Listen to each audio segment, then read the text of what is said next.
Kejadian ini terjadi pada tanggal 13 Januari 1965, sekitar subuh di Desa Kanigoro yang terletak tidak jauh dari kota Kediri. Ribuan orang-orang PKI menyerbu tempat training center pelajar Islam Indonesia. Kecuali melakukan pemukulan terhadap seorang kiai dan beberapa orang guru, mereka menginjak-injak kitab suci Al-Quran. 2 hari kemudian, pada tanggal 15 Januari 1965, di suatu desa juga di Kediri, ribuan orang-orang PKI menyerang petani Sudarno dengan dalih sengketa sawah. Kepala desa yang mencoba meleraikan dan menengahi tidak luput pula dari pengeroyokan dan penganiayaan. Pada tahun yang sama, di Sumatera Utara, terjadi aksi sepihak PKI yang dikenal sebagai peristiwa Bandar Betsi. Peristiwa ini merupakan sengketa tanah milik negara dengan kaum tani yang menggarap secara tidak sah, dan sebenarnya persoalannya telah diselesaikan secara baik.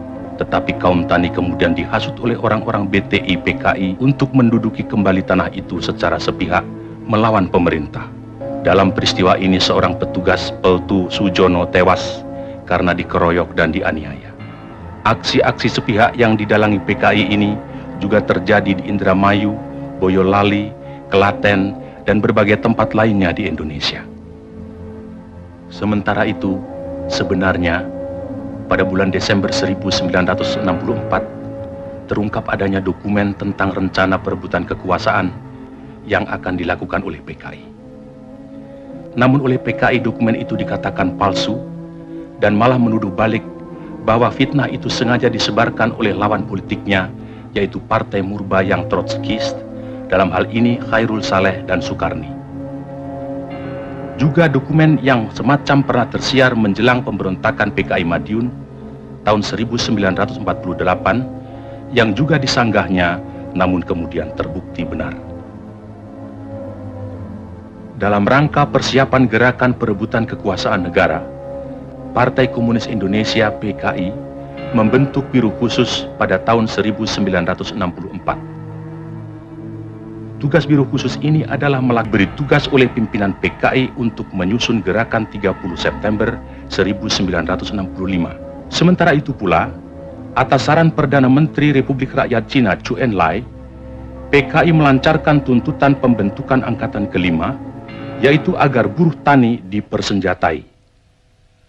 Tuntutan PKI ini tidak mendapat dukungan kecuali dari pimpinan Angkatan Udara Auri, Menteri Panglima Angkatan Udara Omar Dhani. Sebaliknya, Menteri Panglima Angkatan Darat Letnan Jenderal Ahmad Yani secara tegas menolaknya. Karena menurut perhitungannya, pembentukan Angkatan Kelima akan menimbulkan keruwetan dalam garis komando maupun pengawasan kekuatan bersenjata di Indonesia. Assalamualaikum warahmatullahi wabarakatuh. Di sini saya akan menampilkan sebuah video tentang adab kewarganegaraan yang baik dan memahami peta komunisme. Perkenalkan, nama saya Vera Afriyanti dan ini teman saya. Nama saya Meta Aprila. Nama saya Heri Mulia Agung.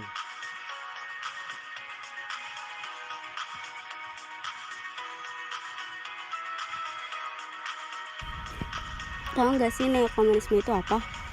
Nggak tahu. Emang apa sih neokomunisme itu? Neokomunisme adalah komunisme baru yang menjadi satu ideologi yang masih perlu diwaspadai masyarakat Indonesia. Sebuah diskusi virtual bertajuk TNI versus PKI. Beliau memaparkan sekilas sejarah munculnya gerakan dari paham komunisme di Indonesia. Ibu Profesor Siti Zuhro menjelaskan secara politik gerakan komunisme di Indonesia dimulai dari munculnya Partai Komunis Indonesia atau PKI yang sempat 2 kali melakukan pemberontakan tak begitu lama setelah kemerdekaan. Menurutnya, kejadian tersebut tidak boleh terulang sehingga ia mengingatkan kepada masyarakat agar jangan sekali-kali melupakan sejarah. Ibu Siti menjelaskan, komunisme merupakan ideologi yang tidak mengenal agama, tak mengenal toleransi, tak mengenal musyawarah dan demokrasi, juga tak mengenal falsafah hidup bangsa dan negara Indonesia yaitu Pancasila. Sebagai penegasan, Ibu Siti menukil 2 pernyataan tokoh ormas Islam terbesar di Indonesia yaitu tokoh ulama Muhammadiyah. Kalian sedang diskusi apa sih? Ini loh, kita lagi bahas adab kewarganegaraan yang baik serta memahami apa itu komunis. Semoga kejadian di tahun 1965 tidak terulang kembali. Pernah dengar juga deh Ibu Siti Zuhro mengutip tentang bahaya komunis dalam melanggar HAM. 12 Mei 1963. Di dalam tulisan itu, dia sebutkan, Buya Hamka mengartikan komunisme sebagai paham yang tidak mengakui adanya Tuhan, karena mereka menganggap Tuhan ciptaan manusia. Semoga kita menjadi warga negara yang baik dan negara kita menjunjung keadilan. Sekian dan terima kasih. Wassalamualaikum warahmatullahi wabarakatuh. Jangan lupa menaati protokol kesehatan dengan 5M. Mencuci tangan dan memakai masker. Menjaga jarak dan menjauhi kerumunan. Mengurangi mobilitas. Jangan lupa untuk like, komen, dan subscribe.